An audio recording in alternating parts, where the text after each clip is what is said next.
Maraming mga kaisda, andito ako ngayon sa palayanan. Mag-training ng pagpapalayan. Since Berto hindi pa nakakapagpalayan, yan lang. Kundi ho ako tinuruan ni Ama. Hindi pa nga ho alam kung paano magkapas ako. At si Papa ho ay kalimita eh.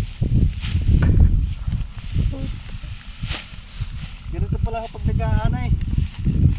Hindi alam ang gagawin. Pamadala yung kamay.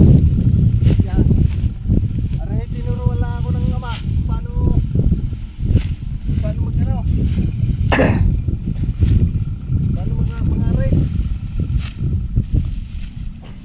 Lagi na lang daw ako nasa isda sa dagat. Hindi ako naman daw hindi pupunta. Yan, maluwang yan.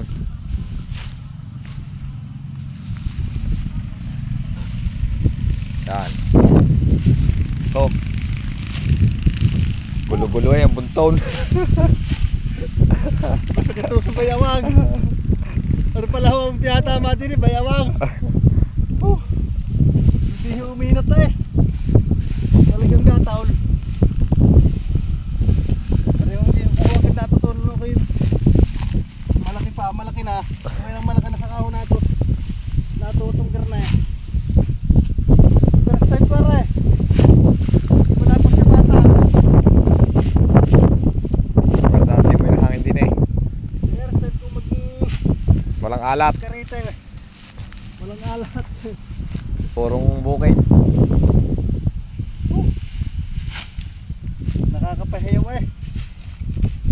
Yan mga kaisda.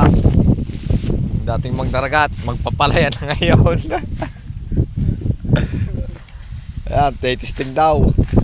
Gusto din magkabigas. Sama na ho sa isda eh. Ayos na. Thank you for Salamat watching. to.